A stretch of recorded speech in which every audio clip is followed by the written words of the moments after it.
ರಾಮ ಭಕ್ತರ ಕಾಯುವಿಕೆಗೆ ಕೊನೆಯಾಗಿದೆ. ರಾಮ ಗರ್ಭಗುಡಿ ತಲುಪಿಯಾಗಿದೆ. ಜೊತೆಗೆ ರಾಮನ ಮೂರ್ತಿ ಹೇಗಿದೆ ಅನ್ನೋದನ್ನು ಕೂಡ ಈಗ ನೋಡಲಿಕ್ಕೆ ಪರಿಪೂರ್ಣವಾಗಿ ಸಿಕ್ಕಿದೆ. ಕೃಷ್ಣ ಶಿಲೆಯಲ್ಲಿ ದೇದೀಪ್ಯಮಾನವಾಗಿರುವಂತಹ ಬಾಲರಾಮನ ಮುಖದ ತುಂಬ ದಿವ್ಯ ಕಾಂತಿಯನ್ನ ಕಾಣಬಹುದು. ಬಾಲರಾಮನ ತೇಜೋಮಯ ಮುಖಾರದಿಂದ ನೋಡೋದೇ ಒಂದು ರೀತಿಯ ಸೌಭಾಗ್ಯ. ಪೂರ್ಣ ರೂಪದ ಒಂದು ದರ್ಶನವನ್ನ ನೀವಿವಾಗ ಮಾಡ್ತಾ ಇದ್ದೀರಿ. ಯಾಕಂದ್ರೆ ಯಾಕೆ ಇದನ್ನು ಹೇಳ್ತಿದ್ದೀವಿ ಅಂದರೆ, ಕಣ್ಣಿಗೆ ಒಂದು ಪಟ್ಟಿಯನ್ನು ಕಟ್ಟಲಾಗಿತ್ತು. ಗರ್ಭಗುಡಿಯಲ್ಲಿ ಇರಿಸಿರುವಂತಹ ಬಾಲರಾಮನ ಒಂದು ಮೂರ್ತಿ ಅದೇ ರೂಪದಲ್ಲಿ ಇರೋದು. ಪ್ರಾಣ ಪ್ರತಿಷ್ಠಾಪನೆಯ ಮಾಡಿದ ನಂತರದಲ್ಲಿ ಆ ಬಾಲರಾಮನಿಗೆ ಮುಖಕ್ಕೆ ಕನ್ನಡಿಯನ್ನು ತೋರಿಸ್ತಾರೆ. ಆ ನಂತರದಲ್ಲಿ ಅದನ್ನು ಪಟ್ಟಿಯನ್ನು ತೆಗಿತಾರೆ. ಕನ್ನಡಿಯಲ್ಲಿ ಬಾಲರಾಮ ತನ್ನ ಮುಖವನ್ನು ತಾನು ನೋಡ್ಕೊಳ್ಬೇಕು ಅನ್ನುವಂಥದ್ದು ಒಂದು ಆಚರಣೆಯ ಒಂದು ಪದ್ಧತಿ. ಸೊ ಈಗ ನಾವಿದೇನು ನೋಡ್ತಾ ಇದ್ದೀವಿ, ಇದು ಗರ್ಭಗುಡಿಗೆ ತಲುಪೋದಕ್ಕೂ ಮೊದಲು ಸೆರೆ ಸಿಕ್ಕಿರ್ತಕ್ಕಂತಹ ಒಂದು ಭಾವಚಿತ್ರ. ಇದು ಬಾಲರಾಮ ಹೇಗಿದ್ದಾನೆ, ಮುಖದಲ್ಲಿ ತೇಜಸ್ಸು ಎಷ್ಟು ಸುಂದರವಾಗಿದೆ ಅನ್ನೋದಕ್ಕೆ ಈ ದೃಶ್ಯ ಪರಿಪೂರ್ಣವಾದಂತಹ ಭಾವನೆಗಳನ್ನ ಹೊರಹಾಕುತ್ತೆ.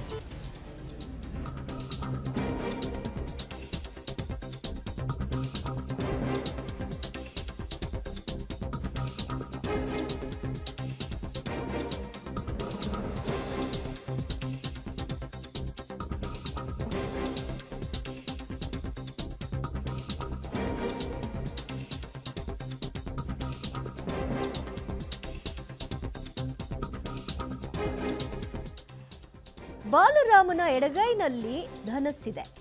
ಜನವರಿ 22ರಂದೇ ಪ್ರಾಣ ಪ್ರತಿಷ್ಠಾಪನೆ. ಮೈಸೂರಿನ ಶಿಲ್ಪಿ ಅರುಣ್ ಯೋಗಿರಾಜ್ ಅವರ ಕೆತ್ತನೆಯ ವಿಗ್ರಹ. ಇದೆಲ್ಲರಿಗೂ ಕೂಡ ಈಗಾಗಲೇ ಗೊತ್ತಿರುವಂತಹ ವಿಚಾರ.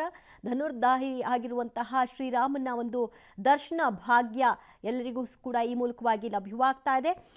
ದೇವಾನುದೇವತೆಗಳು ರಾಮನ ಪ್ರಭಾವಳಿಯಲ್ಲಿ ಯಾವ ರೀತಿಯಾಗಿ ಕಂಗೊಳಿಸ್ತಾ ಇದ್ದಾರೆ ಅನ್ನೋದನ್ನ ನೀವು ಕಾಣಬಹುದಾಗಿದೆ. ಕಪ್ಪು ಶಿಲೆಯಲ್ಲಿ ಕೆತ್ತಲ್ಪಟ್ಟಿರ್ತಕ್ಕಂತಹ 5 ವರ್ಷದ ಬಾಲರಾಮ, 51 ಇಂಚಿನ ಬಾಲರಾಮ ಹೇಗಿದ್ದಾನೆ ಅನ್ನುವಂತಹ ಪೂರ್ಣ ಚಿತ್ರಣವನ್ನ ನೀವು ನೋಡ್ತಾ ಇದ್ರಿ. ಆತನ ಎಡಗೈನಲ್ಲಿ ಬಿಲ್ಲನ್ನು ಹಿಡ್ಕೊಂಡಿರ್ತಕ್ಕಂತಹ ಬಾಲರಾಮ, ಬಿಲ್ಲು ಬಾಣವನ್ನ ಹಿಡಿದ್ರೆ ಆ ಒಂದು ರಾಮನ ಒಂದು ಕಳೆ ಇನ್ನಷ್ಟು ಹೆಚ್ಚಾಗುತ್ತೆ ಅನ್ನುವಂಥದ್ದು ಸಹಜವಾಗಿ ಎಲ್ಲರಿಗೂ ಗೊತ್ತಿರೋದು. ಹಾಗಾಗಿ ಅದನ್ನ ಹೇಗೆ ಕೆತ್ತನೆ ಮಾಡಿದ್ದಾರೆ ಅನ್ನೋದನ್ನು ಕೂಡ ನೋಡ್ತಾ ಇದ್ರಿ. ನಿಂತಿರೋ ಭಂಗಿಯಲ್ಲಿ ಬಾಲರಾಮನಿದ್ದಾನೆ. ಬಾಲರಾಮನ ಒಂದು ವಿವರಣೆಯನ್ನ ಮಾಡ್ತಾ ಹೇಳ್ತಾ ಇದ್ರು ಆಧ್ಯಾತ್ಮಿಕ ಚಿಂತಕರು. ಕೆನ್ನೆಯಲ್ಲಿ ಎಷ್ಟು ತೇಜಸ್ಸಿದೆ.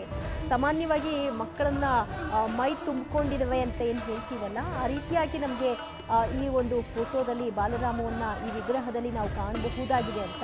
ಗುಂಗುರು ಕೂದಲು, ನಗು ಮುಖ, ಕಣ್ಣಿನಿಂದಲೂ ಕೂಡ ಏನೋ ಒಂದು ಭಾವನೆಯನ್ನು ಎಕ್ಸ್ಪ್ರೆಸ್ ಮಾಡ್ತಾ ಇರೋ ರೀತಿಯಾದಂತಹ ಬಾಲರಾಮನ ಮೂರ್ತಿ ಇದು. ಆಮೇಲೆ ವಿಷ್ಣುವಿನ ಅವತಾರವನ್ನು ಕೂಡ ಇಡೀ ಆ ಒಂದು ಮೂರ್ತಿಯ ಒಂದು ಸುತ್ತ ನಾವು ಗಮನಿಸಬಹುದಾಗಿದೆ. ಹನುಮ, ರಾಮನ ಭಂಟ, ಹನುಮನ ಒಂದು ಮೂರ್ತಿಯೂ ಕೂಡ ಅಲ್ಲಿ ಕೆತ್ತಲ್ಪಟ್ಟಿರುವಂಥದ್ದು.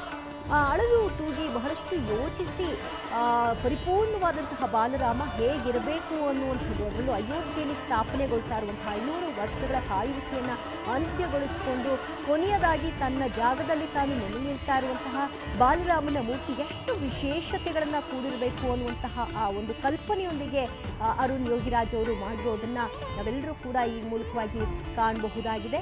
ಬಾಲರಾಮನ ಪೂರ್ಣ ರೂಪವನ್ನು ನೀವಿದೀಗ ನೋಡ್ತಾ ಇದ್ರಿ. ಕಣ್ಣಿಗೆ ಬಟ್ಟೆಯನ್ನು ಕಟ್ಟಿರ್ತಕ್ಕಂತಹ ಬಾಲರಾಮ ಈಗ ಸದ್ಯ ಗರ್ಭಗುಡಿಯಲ್ಲಿ ಇರ್ತಕ್ಕಂತಹ ಬಾಲರಾಮನನ್ನು ನಾವು ಹಾಗೆ ನೋಡೋದು. ಅದಾದ ನಂತರದಲ್ಲಿ ಅವ್ರಿಗೆ ಪ್ರಾಣ ಪ್ರತಿಷ್ಠಾಪನೆಯನ್ನೇನು ಮಾಡ್ತಾರೆ, ಆ ಬಳಿಕವೇ ಅವರಿಗೆ ಕನ್ನಡಿಯನ್ನು ತೋರಿಸೋ ಮೂಲಕ ಅವರ ಮುಖವನ್ನು ಅವರಿಗೆ ತೋರಿಸಿ ಆ ನಂತರದಲ್ಲಿ ಕಣ್ಣಿನ ಪಟ್ಟಿಯನ್ನು ತೆರವು ಮಾಡುವಂತಹ ಒಂದು ಪ್ರಕ್ರಿಯೆಗಳು ಆ ದಿನ 22ನೇ ತಾರೀಕಿನ ಜನವರಿಯಂದು ಆಗುತ್ತೆ. ಬಾಲರಾಮನ ಪ್ರಭಾವಳಿ ಹೇಗಿದೆ ಅನ್ನೋದಕ್ಕೆ ಪೂರ್ಣ ಚಿತ್ರಣ ನಮಗೆ ಈಗ ಸಿಗ್ತಾ ಇದೆ. ವಿಗ್ರಹದ ರೂಪ ಹೇಗೆ ಪರಿಪೂರ್ಣವಾಗಿ ಹೇಗಿದೆ ಅನ್ನೋದು ನಮಗೆ ಈಗ ನೋಡಲಿಕ್ಕೆ ಸಿಗ್ತಾ ಇರುವಂತಹದ್ದು. ಬಾಲರಾಮನ ಎಡ ಮತ್ತು ಬಲ ಭಾಗದಲ್ಲಿ ಹನುಮ ಮತ್ತು ಗರುಡನ ಒಂದು ಚಿತ್ರಣಗಳಿವೆ. ಶ್ರೀಕೃಷ್ಣ, ಬುದ್ಧ, ಕಲ್ಕಿ, ನರಸಿಂಹನ ಕೆತ್ತನೆಯೂ ಕೂಡ ಇದೆ. ವಿಷ್ಣುವಿನ ಅವತಾರವನ್ನು ಕೂಡ ಇಲ್ಲಿ ನಾವು ನೋಡಬಹುದಾಗಿದೆ. ಕೂರ್ಮ, ಮತ್ಸ್ಯ, ಓಂ ಶಂಖ ಚಕ್ರ ಗದಾಹರ, ಈ ರೀತಿಯಾಗಿ ಪರಿಪೂರ್ಣವಾಗಿ ದೇವಾನುದೇವತೆಗಳನ್ನು ಒಂದೇ ವಿಗ್ರಹದಲ್ಲಿ ನಾವು ಕಾಣಲಿಕ್ಕೆ ಸಿಗ್ತಾ ಇರೋದು ಅಯೋಧ್ಯೆಯಲ್ಲಿರ್ತಕ್ಕಂತಹ ಬಾಲರಾಮನ ಈ ಒಂದು ಮೂರ್ತಿಯಲ್ಲಿ.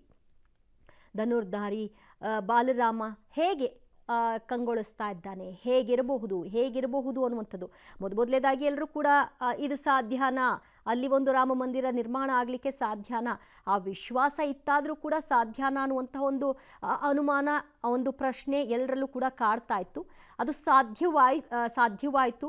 ಬಹುತೇಕ ಹೋರಾಟಗಳ ನಂತರದಲ್ಲಿ ಕಾನೂನಾತ್ಮಕವಾಗಿ ಜಯವನ್ನು ಸಾಧಿಸುವ ಮೂಲಕವಾಗಿ ಅಲ್ಲೊಂದು ರಾಮ ಮಂದಿರ, ದೊಡ್ಡ ಬೃಹತ್ ಮಂದಿರವನ್ನೇ ನಿರ್ಮಿಸಲಾಯಿತು.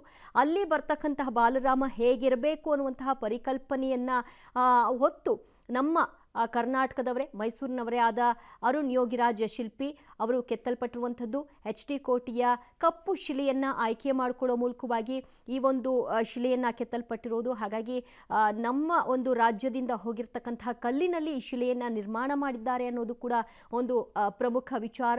ಮತ್ತು ಅದರ ಪರೀಕ್ಷೆಯನ್ನು ಕೂಡ ನಮ್ಮಲ್ಲೇ, ನಮ್ಮ ಕರ್ನಾಟಕದ KGFನಲ್ಲೇ ಆ ಪರೀಕ್ಷೆಯನ್ನು ಲ್ಯಾಬೊರೇಟರಿಯಲ್ಲಿ ಮಾಡಿರೋದು. ಆ ಕಲ್ಲಿನ ಪರೀಕ್ಷೆಯನ್ನು ಎಷ್ಟು ಗುಣಮಟ್ಟವನ್ನು ಇದು ಹೊಂದಿದೆ, ಎಂಥದ್ದೇ ಪರಿಸ್ಥಿತಿಗಳು ಬಂದರೂ ಕೂಡ ಏನೂ ಕೂಡ ಈ ಮೂರ್ತಿಗೆ ಏನೂ ಕೂಡ ಆಗಲ್ಲ ಅನ್ನುವಂಥದ್ದು. ಜೊತೆಗೆ ಇಡೀ ದೇವಸ್ಥಾನದ ವಿನ್ಯಾಸವೂ ಕೂಡ ಹಾಗೆ ಆಗಿರೋದು. ಆ ಎಲ್ಲ ಕಲ್ಲುಗಳನ್ನು ಏನು ಬಳಕೆ ಮಾಡಿದ್ದಾರೆ ಅದೆಲ್ಲವೂ ಕೂಡ ಪರೀಕ್ಷೆಗೆ ಒಳಪಡಿಸಿರುವಂತಹ ಕಲ್ಲುಗಳಾಗಿರೋದ್ರಿಂದ ಎಂಥದ್ದೇ ಪರಿಸ್ಥಿತಿ ಬಂದರೂ ಕೂಡ ಒಂದಿಂಚು ಕೂಡ ಸಮಸ್ಯೆಗಳಾಗದೇ ಇರೋ ರೀತಿಯಲ್ಲಿ ಇಡೀ ದೇವಾಲಯ ನಿರ್ಮಾಣಗೊಂಡಿರುವಂಥದ್ದನ್ನು ಗಮನಿಸಬಹುದು.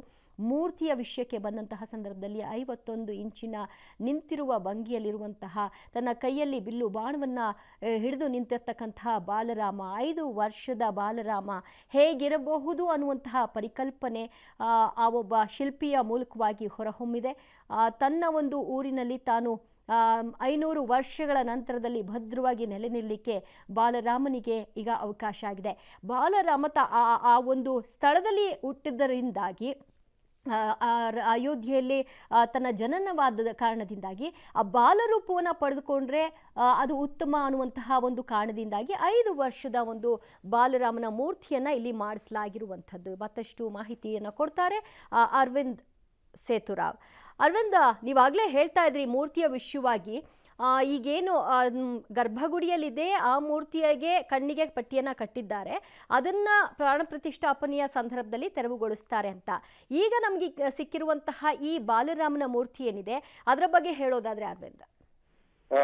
ದಿವ್ಯಾ, ಪ್ರಮುಖವಾಗಿ ಈಗ ನಾವೇನು ಆ ಕಂಪ್ಲೀಟ್ ಮುಖ ನಾವು ಕಾಣಿಸ್ತಾ ಇದೀವಿ, ಇದು ಈ ಪ್ರತಿಷ್ಠಾಪನೆಗೂ ಮೊದಲು ತೆಗೆದಿರ್ತಕ್ಕಂಥ ಫೋಟೋ. ಅದು ಪ್ರತಿಷ್ಠಾಪನೆಯಾದ ಸಂದರ್ಭದಲ್ಲಿ, ಅಂದ್ರೆ ಪ್ರಾಂಗಣಕ್ಕೆ ತಂದಾಗ್ಲೇ ಶಾಸ್ತ್ರೋಕ್ತವಾಗಿ ಕಣ್ಣಿಗೆ ಬಟ್ಟೆಯನ್ನ ಕಟ್ಟಲಾಗಿದೆ. ಸೊ ಈಗ ಆ ಫೋಟೋ, ಹಳೆ ಫೋಟೋ, ಅದು ಇವಾಗೇನೋ ನಮಗೆ ಸಿಕ್ಕಿದೆ. ಇದೇ ಫೋಟೋ ನಿಜವಾಗಿ ದೇವರ ವಿಗ್ರಹ ಇರ್ತಕ್ಕಂಥದ್ದು. ಮುಖವನ್ನ ನಾವು ನೋಡಿದಾಗ ತುಂಬಾ ಚೆನ್ನಾಗಿ ಗೊತ್ತಾಗುತ್ತೆ. ಬಾಲರಾಮನ ಕಳೆ ಎದ್ದು ಕಾಣ್ತಾ ಇದೆ. 5 ವರ್ಷದ ವಯಸ್ಸಿನ ಬಾಲಕ ಯಾವ ರೀತಿ ಇರ್ತಾನೆ ಆ ರೀತಿಯಾದಂತಹ ಭಕ್ತಿಯ ಜೊತೆಗೆ ಭಾವ ಪರವಶತೆಯನ್ನ ತುಂಬುವಂತಹ ವಿಗ್ರಹ. ಜೊತೆಗೆ ಮೊದಲಿಗೆ ನಾವು ನೋಡಿದಂತಹ ಸಂದರ್ಭದಲ್ಲಿ ಆ ಕೈ ನೋಡಿದಾಗ ಸ್ವಲ್ಪ ನಮಗೆ ಡೌಟ್ ಬಂತು. 2 ಕೈಗಳು ಬೇರೆ ಬೇರೆ ದಿಕ್ಕಿನಲ್ಲಿ ಬೇರೆ ರೀತಿಯಲ್ಲಿ ಇದೆಯಲ್ಲ ಅಂತಂದ್ಬಿಟ್ಟು. ಎಡಗೈಗೆ ಬಿಲ್ಲನ್ನ ಕೊಡಲಾಗುತ್ತೆ, ಬಲಗೈಗೆ ಒಂದು ಬಾಣವನ್ನ ಕೊಡಲಾಗುತ್ತೆ.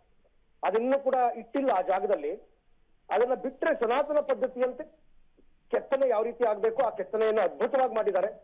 ಥ್ಯಾಂಕ್ ಯು ನಿಮ್ಮೆಲ್ಲ ಮಾಹಿತಿಗೆ. ಒಂದು ಮೂರ್ತಿಯನ್ನು ನಾವೇನು ನೋಡ್ತಾ ಇದ್ರಿ ಅದರಲ್ಲಿ ಬಿಲ್ಲು ಮತ್ತು ಬಾಣವನ್ನು ಕೈಯಲ್ಲಿ ಕೊಟ್ಟಿಲ್ಲ. ಮಗದೊಂದು ಮೂರ್ತಿಯನ್ನು ನೋಡ್ತಾ ಇದ್ದೀವಿ, ಅದರಲ್ಲಿ ಬಿಲ್ಲು ಬಾಣ ಎರಡೂ ಕೂಡ ಇರ್ತಕ್ಕಂಥ ಮೂರ್ತಿ.